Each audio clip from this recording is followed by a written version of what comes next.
It is now 7:15, so I will welcome everybody to the Norton Planning Board meeting of Tuesday, October 6th. I got ahead of myself for a little bit there. I'll give an abbreviated version of the participation pursuant to Governor Baker's March 12th order suspending certain provisions of the open meeting law. This meeting is being held via remote participation to the greatest extent possible. To participate in the meeting, join online via video, via the Zoom link posted in the agenda. The Zoom ID is also available, which is 638-929-1060. There is also a dial-in number. You may need to try multiple times to connect. This meeting is also being streamed on Norton Cable Access Channel 15 and will be available on the Norton Media Center's YouTube page. Any members of the public can feel free to email questions to the board ahead of the meeting or during the meeting. Please send those to Paul DiGiuseppe, the town planner. His email address is posted on the town website and on the agenda for this meeting. So, with that out of the way, I will move ahead to the general business. We do have one bill in the folder, which has been signed, but it's for the board's review. This is for Paul's Verizon bill, in case anybody needs to see it. But because we're still operating under the remote participation and single signer, this has already been signed by myself.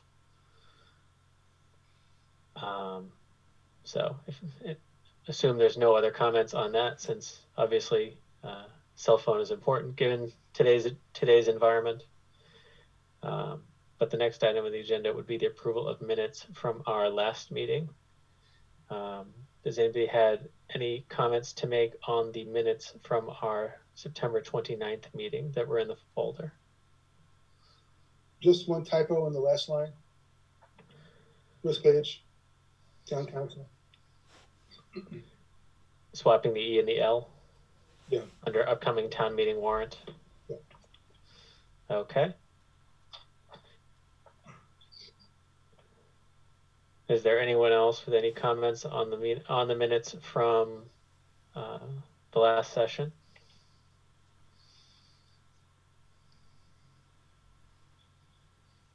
A motion to approve them. Thank you, Steve, for the motion. Second. Thank you, Joe, for the second. Is there any further discussion? Hearing none, I'll go to the members for a vote. Oren? Yes. Kevin? Yeah, abstain. Abstain, thank you. Joe? Yes. Scott? Yes. And Steve? Yes. And I will vote yes. Minutes from our previous session have been approved. The next item on the agenda is the continuation of the public hearing for special permit 494 rear Eddy Street.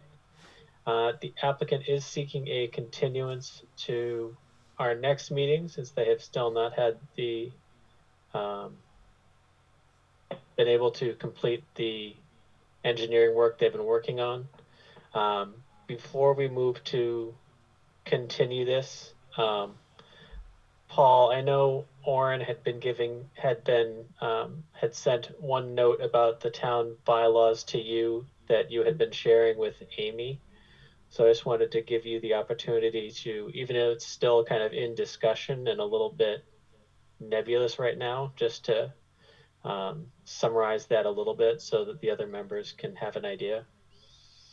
Sure. Well, and Amy's here, fortunately. So the question that Oren brings up is whether or not the duplex, because this is in a wetlands protection district, there's language in there that is unclear whether or not it states a use that is not allowed as of right should actually be able to go forward. And then I would say, in addition to that, when Oren, I think, was focusing primarily on the duplex, I would say if that's true, then I think the common driveway would also be subject to it because it's only allowed by special permit as well. So Amy's been looking into that issue of whether or not the duplex and the common driveway can be allowed in this particular situation. So, Mr. Chairman, the issue at hand is the fact that the overlay section of the bylaw states any use permitted in the underlying zoning district. So it doesn't say permitted as of right. And therefore, there's an argument to be made that a use permitted by a special permit is permitted. So that is what I am looking into. And I'm not, nothing is jumping out at me, obviously. So, you know, I will have something soon. But it appears that at this point, a lot of the bylaws that I've reviewed, other bylaws that I've reviewed, when referencing an overlay, they specifically state permitted as of right. This one doesn't, which I think means that a special permit use could be considered a permitted use. But I do need to check that and back that up with some legal precedent. Sure. Yeah, and I think it goes back to kind of, we get into the literal definition of semantics, whether we're talking Yes. about permitted or permitted. Right. And No, it was a really good catch by Oren. It really Yeah. was. yeah, but I think, It's a very good point.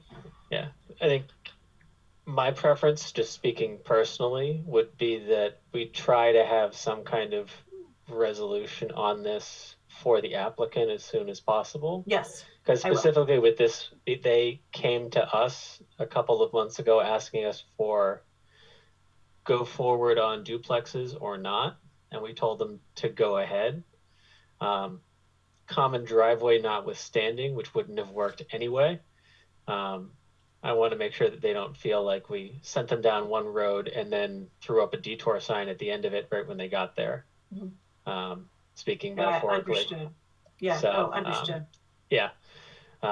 So One thing, Amy, in looking at the common driveway, one of the things I was considering, you may want to consider, is it talks about building structures or uses, and whether or not an argument could be made that the common driveway by itself is not a real use, even though it's posted as a use. So I don't know if you wanted to bifurcate the issue or not. yeah.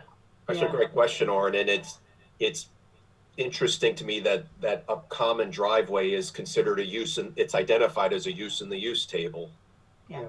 But you're right. It's more of a ancillary to Yeah, and a use, not a use itself. Single Yeah. families are permitted in that district, so Yeah. you allow a single family to give them access to it. That's just something to consider, as if we wanted to be able to give them some Yeah. leeway. Yeah. Yeah. Yeah, we just want to be able to communicate with the applicant appropriately. Yes. We're all kind of in the, wow, this is a unique situation. We need to really It dig really into is. this. So, Yeah. And we might want to flag this Yeah. for modifying the language so it's very more clear. what is Yes. meant. Yes. Okay. So outside of that, the applicant is still looking for a continuance at this point. The next meeting on our calendar is the 27th of October. So is there anything? Yeah, this is Joe. I move to continue to the 27th. Thank you, Joe, for the motion. Second. Thank you, Steve, for the second on that. Is there any further discussion? Hearing none. Oren? Yes, Kevin? Yes. Joe? Yes. Scott? Yes. And Steve? Yes. Yes. And I will vote yes. So you're continuing special permit 494 to October 27th. Before we move to the next item on the agenda, which is executive session, is there anything else that members of the board would like to speak to or discuss?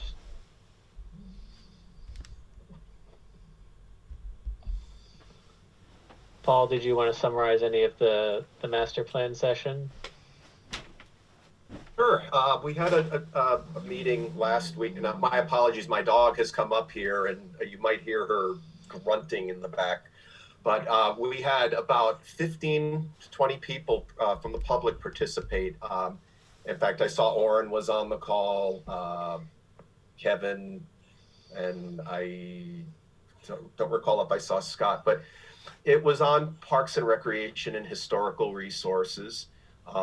So we had a great conversation with folks. I do want to point out, if you go to the Norton Master Plan website, just Google it, it'll take you to Serpid's page, but there's an online survey and interactive mapping exercise that asks you to identify the important assets in the town regarding arts, culture, historic resources. So that's open for 2 weeks. So it's important that people fill it out, because that's the information that makes its way into the plan. You know, it's not something I put in, it's what the public includes. So I would love for you all to be able to go in there and complete it. And that is open until when again, Paul? It's open till next Wednesday. So it's open until October 14th. That's right. Yep. Okay. What's the next step in that process, Paul? Well, now it's actually drafting the plan. So then we're going to need to be bringing that draft in front of the board during that phase. So we'll see that on the 15th. I'm kidding. That would be great, but you know, we were scheduled to complete this by the end of the year, but with COVID, it pushed it back a few months. But Serpid did a great job of designing you know, the interactive virtual event and to create the interactive exercises. So, you know, we'll lose out on participation somewhat because we couldn't do the in-person, but have we blasted that out on social media? Extensively. Okay. Yeah. Okay. Is Serpid providing an initial type of draft or outline draft, or is that, how much of that do we get involved with, or do we need to get involved with? Well, they'll be producing the draft, and then once they, you know, we'll have to do some revisions to it, and then, you know, I need to get with Grant King, the project manager, to see what that schedule will be when you all will see it. But it needs to be pretty soon. You know, or fairly soon after the draft has been completed, because, you know, this plan comes from the board. That's part of your responsibilities, and so this will be it'll be important for you all to see it, refine it. And are those public hearings, our review of it, is that part of a public hearing? It can be. Yeah, I mean, it has to be, because you will end up taking an action on it. You know, but if the board wanted to, you know, go through some process like workshopping it, or, you know, getting the subcommittee like we did for the village center, you could do that. You have a few options, and I need to coordinate with Grant to see what ideas we have that we can to really optimize the board's role.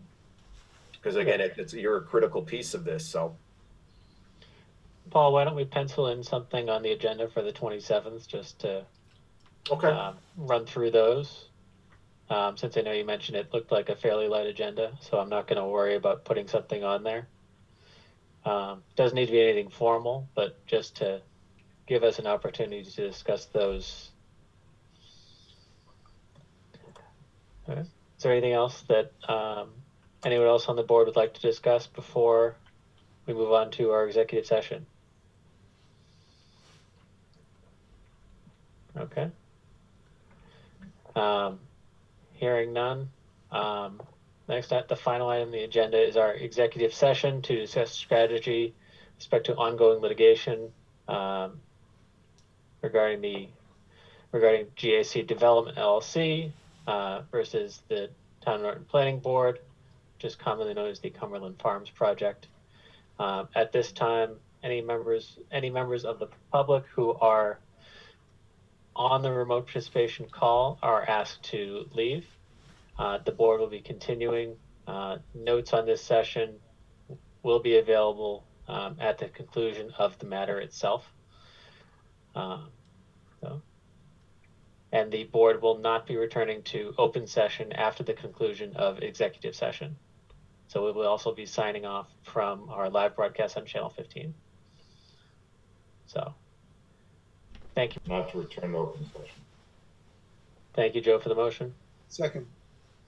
Thank you, Orin, for the second. Any further discussion? Hearing none. Orin, Yes. Joe, Yes. Kevin, Yes.